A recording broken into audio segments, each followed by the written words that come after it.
नमस्कार दोस्तों, मैं जितेंद्र सिंह राणा टेक ज्ञान से एडीसी कंप्लीट कोर्स के इस वीडियो में आप सभी का बहुत बहुत स्वागत एवं अभिनंदन करता हूं। माइक्रोसॉफ्ट एक्सेल में रो क्या होते हैं, कॉलम्स क्या होते हैं, इन सभी के बारे में हमने पहले ही पढ़ लिया है और हम सभी को पता है कि भाई रो और कॉलम्स क्या है। जो यहाँ पे अल्फाबेट्स होते हैं ABCD, इस तरीके से आप देख पा रहे हैं, ये हमारे कॉलम्स होते हैं 1 2 3 नंबर वाले, जो ये हमारे रो हो। मान लेते हैं कि यहाँ पे हम कुछ स्टूडेंट का डेटा फीड कर रहे थे, तो यहाँ पे मान लेते हैं हमने roll number, student name, English, math, science, social science, art और टोटल, ये हमने कॉलम्स बना दिए। लेकिन हमसे हिंदी का कॉलम्स छूट गया, तो उसके बाद हम किस तरीके से इंसर्ट करें। तो हम चाहते हैं स्टूडेंट नेम और इंग्लिश के बीच में क्या मिल जाए, एक मुझे कॉलम्स मिल जाए। तो यहाँ पे सिंपल सा आपको इंग्लिश वाला कॉलम सेलेक्ट कर लेना है। जैसे सेलेक्ट करेंगे उसके बाद आपको राइट क्लिक करना और यहाँ पे मिल जाएगा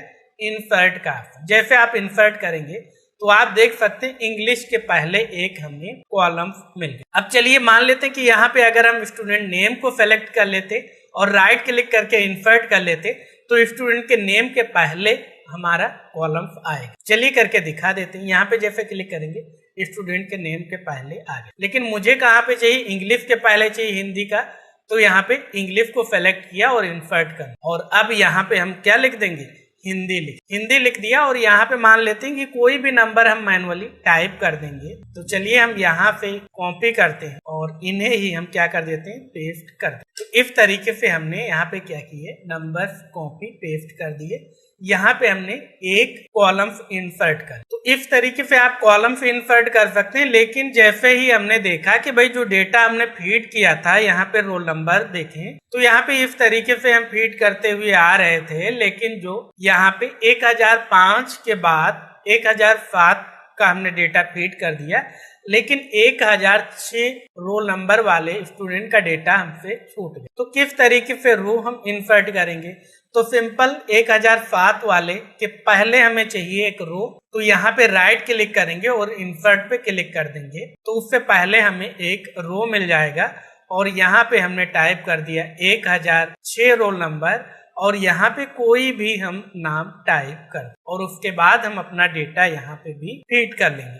तो इस तरीके से आप आसानी से रो कॉलम्स को इंसर्ट कर सकते। अब मान लेते हैं कि भाई मैंने ज्यादा ही कॉलम्स या फिर रो इंसर्ट कर लिए। यहाँ पे हमने यहाँ पे एक और कॉलम्स इंसर्ट कर लिया, मान लेते हैं यहाँ पे हमने एक और रो इंसर्ट कर लिया, लेकिन मुझे नहीं चाहिए। अब डेटा हम फीड कर रहे थे उसमें हमने ज्यादा ही सेलेक्ट कर लिए थे कॉलम, लेकिन बाद में पता चला कि भाई मेरा डेटा तो कम ही कॉलम में आ जाएगा, मुझे एक्स्ट्रा कॉलम हटाने पड़ेंगे। तो उन्हें किस तरीके से हटा सकते हैं, तो बहुत ही सिंपल है। इस कॉलम को मान लेते हैं कि आपको डिलीट करना है, तो यहाँ पे हम थोड़ा सा जूम कर लेते हैं। जैसे आप इस पे राइट क्लिक करेंगे तो आपको इंसर्ट के ठीक नीचे आ जाएगा क्या, डिलीट का। जैसे आप इस पे क्लिक करेंगे तो आपने जो भी सेलेक्ट किया होगा कॉलम्स, वो डिलीट हो जाएगा। अब भाई रो को डिलीट करना सेम प्रोसेस है। मान लेते हैं 5 नंबर की रो है, तो अभी यहाँ पे देखना, जैसे ही 5 नंबर की रो डिलीट होगी यहाँ पे, तो 5 नंबर अगले को दे दिया जाएगा। तो यहाँ पे जैसे हमने राइट क्लिक किया और यहाँ पे डिलीट पे प्रेस करेंगे बटन को, तो वैसे ही हमारा यहाँ पे रो भी डिलीट। तो इस तरीके से हम क्या कर सकते हैं, रो और कॉलम्स को डिलीट भी कर सकते। अब अगर मैंने गलत अरेंज कर दिया है, मान लेते कि मुझे आर्ट का चाहिए यहाँ पे साइंस के बीच में, तो यहाँ पे आर्ट को हमने आर्ट वाले कॉलम को सेलेक्ट किया, राइट क्लिक करके कट कर लेंगे और इसे सेलेक्ट करेंगे, और यहाँ पे जो ऑप्शन मिलेगा इंसर्ट कट सेल, तो यहाँ पे हम क्लिक कर देंगे। तो जैसे क्लिक करेंगे तो यहाँ पे देख सकते हैं साइंस के बाद हमारा आर्ट आ गया। लेकिन मुझे लगता है कि भाई यहाँ पे जो सोशल साइंस है, SFT है, वो साइंस के बाद आना चाहिए, आर्ट बाद में आना चाहिए। तो या तो हम आर्ट को सेलेक्ट करके कट कर लें, या फिर हम इसे सेलेक्ट करके कट कर लें और आर्ट को सेलेक्ट करके यहाँ पे इंसर्ट कट सेल पे क्लिक कर दें, तो यहाँ पे आए। तो इस तरीके से आप कट कॉपी भी कर सकते हैं पूरे के पूरे सेल को। मान लेते कि यहाँ पे मुझे आर्ट का भी चाहिए, कॉपी करना है, तो यहाँ पे आप ले जाकर या फिर यहाँ पे राइट क्लिक कीजिए, इंसर्ट कॉपीड सेल, तो यहाँ पे इंसर्ट किया हुआ जो आपने कॉपी किया है उसके लिए यहाँ पे कॉलम्स इंसर्ट हो जाएंगे और डेटा आपका आ। तो इस तरीके से आप डिलीट कर सकते हैं, इंसर्ट कर सकते हैं, कट कॉपी कर सकते हैं। उसके बाद आ जाता है ऑप्शन रिसाइज कर। अब रिसाइज करने की क्या हो सकता है, जैसे यहाँ पे आप देख रहे हैं भाई हिंदी लिखा हुआ है, इंग्लिश लिखा हुआ है, तो यहाँ पे इंग्लिश, मैथ, साइंस, इनके कॉलम्स मुझे ठीक लग रहे हैं भाई, जितना डेटा है उतने हिसाब से सेट है। लेकिन इसके कुछ ज्यादा ही चौड़ाई आ रहे हैं, तो इसे हमें कम करना पड़ेगा। तो कम करने के लिए क्या है, यहाँ पे आपको जूम करके दिखाएं, जहां पे ये नाम लिखा हुआ है आपके कॉलम्स का ABCD, वहां पे अपना पॉइंटर ले जाइए और जैसे ही लाइन के पास अपना पॉइंटर ले जाएंगे तो कुछ इस तरीके से हमारा पॉइंटर आ जाएगा। जब भी आपका पॉइंटर इस तरीके से आए, दोनों तरफ एरो बना हुआ, तो आपको माउस का लेफ्ट बटन होल्ड कर लेना है। उसके बाद अगर आपको कम करना है तो आपको अंदर की तरफ इसे ले जाए और छोड़ दे, तो ये क्या होगा, छोटा हो जाए, यानी इसकी चौड़ाई कम हो जाएगी।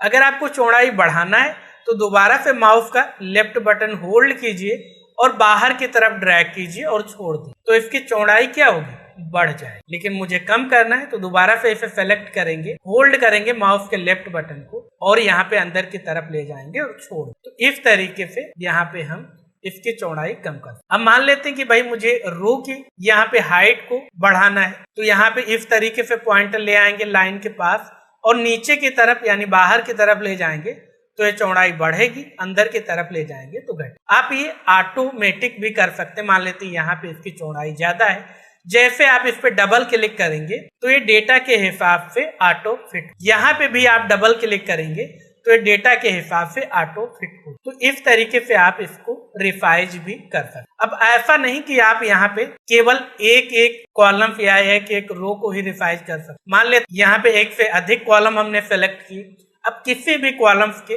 कॉर्नर पे ले जाइए, लाइन पे ले जाइए और बाहर की तरफ ले जाएंगे, चौड़ाई बढ़े। देखिए सभी कॉलम्स की, अंदर की तरफ लाएंगे चौड़ाई कम होगी, सभी कॉलम्स की। तो इस तरीके से आप एक एक करके भी कर सकते हैं और एक साथ एक से अधिक रो या कॉलम्स को क्लिक करके भी रिसाइज कर। अब कई बार क्या होता है कि हम माइक्रोसॉफ्ट एक्सेल में जब काम करते हैं तो कुछ हमें रो या कॉलम्स को हाइड करने की आवश्यकता हो, छिपाने की आवश्यकता होती। अब छिपाने की जरूरत क्यों होती है, मान लेते हैं यहाँ पे हमने ये सारे दे रखे हैं कॉलम्स, लेकिन हमें टोटल का यहाँ पे नहीं चाहिए। जब हम प्रिंट करें तो टोटल का हमें नहीं दी, तो उसके लिए क्या है, टोटल को यहाँ पे सेलेक्ट करेंगे, इस पे राइट क्लिक करेंगे और जैसे यहाँ पे हम जूम करके आपको दिखाएं तो यहाँ पे आपको ऑप्शन मिल जाएगा हाइड का। सबसे नीचे यहाँ पे हाइड देख रहे हैं, जैसे आप इस पे क्लिक करेंगे तो आप देखिए यहाँ पे आई वाला डिजिट हाइड हो, यहाँ पे FGH और H के बाद सीधे J आ रहा है, आई नहीं आ रहा। क्यों, क्योंकि आई यहाँ से हाइड हो। अब मान लेते हैं आपको कोई रो हाइड करना, मान लेते हैं यहाँ पे 1003 वाला जो सीता का रो है वो हाइड करना है 4 नंबर, तो यहाँ पे राइट क्लिक करेंगे और सबसे नीचे आएंगे, यहाँ पे भी आपको हाइड का ऑप्शन मिल जाएगा। जैसे आप इस पे क्लिक करेंगे तो ये भी हाइड हो जाए। तो इस तरीके से आप किसी भी रो या कॉलम्स को हाइड कर। अगर आप यहाँ पे कंट्रोल P करेंगे तो आप देख सकते हैं यहाँ पे हमारा जो भी हाइड किया था रो और कॉलम्स वो यहाँ पे नहीं आ रहा है। देखिए यहाँ पे 1001 आ रहा है, 2 आ रहा है, 3 नहीं आ रहा है। तो इस तरीके से आप अगर चाहते हैं कि कोई भी डेटा हाइड करके प्रिंट करना, तो आप इस तरीके से हाइड कर सकते। लेकिन अगर आपको लगता है कि भाई जो हमने हाइड किया था अब मुझे मिल जाए, तो दोबारा से अनहाइड करने के लिए क्या करना है, मान लेते हैं कि H और J के बीच का हमने कॉलम हाइड किया था, तो हमने H को भी सेलेक्ट किया और J को भी सेलेक्ट किया और राइट क्लिक किया और यहाँ पे हाइड के नीचे अनहाइड का मिल जाएगा। तो यहाँ पे इनके बीच में जो भी यहाँ पे कॉलम हाइड होगा वो हमें मिल जाएगा। यही चीज रो के साथ लागू होगी। यहाँ पे दोनों रो को सेलेक्ट किया, राइट क्लिक किया, अनहाइड पे क्लिक किया, तो इनके बीच में जो भी रो हमारा हाइड होगा वो आ जाए। अब मान लेते दोबारा से कंट्रोल Z करते हैं और यहाँ पे हम फिर से कंट्रोल Z करते हैं, तो यहाँ पे क्या होगा कि दोनों हमारे रो और कॉलम्स हाइड है। अब भाई मुझे यहाँ पे रो और कॉलम्स अनहाइड करने हैं, तो उसके लिए क्या है, अगर एक बार में ही आप करना चाहते हैं तो सिंपल आप यहाँ पे पहले हम जूम आउट कर देते हैं, तो यहाँ पे आपको आना है बिल्कुल कॉर्नर पे।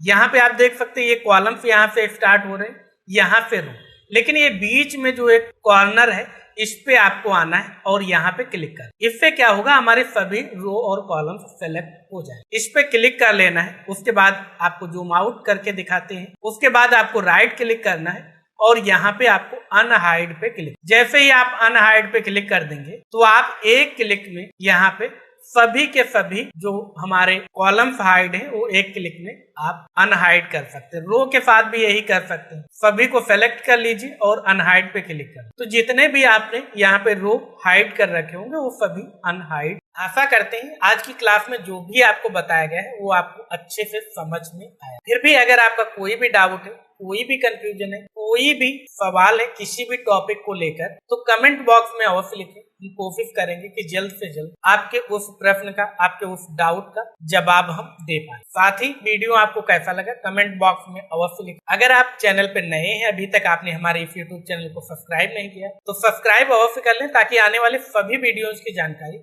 आपको सबसे पहले भेजी जा सके। और अपने दोस्तों के साथ इस वीडियो को शेयर करना बिल्कुल भी ना भूलें। तो मिलते हैं आपसे अगली वीडियो में, तब तक याद रखें ज्यादा लर्निंग तो ज्यादा अर्निंग, इसलिए सीखते रहें और मुस्कुराते रहें। नमस्कार।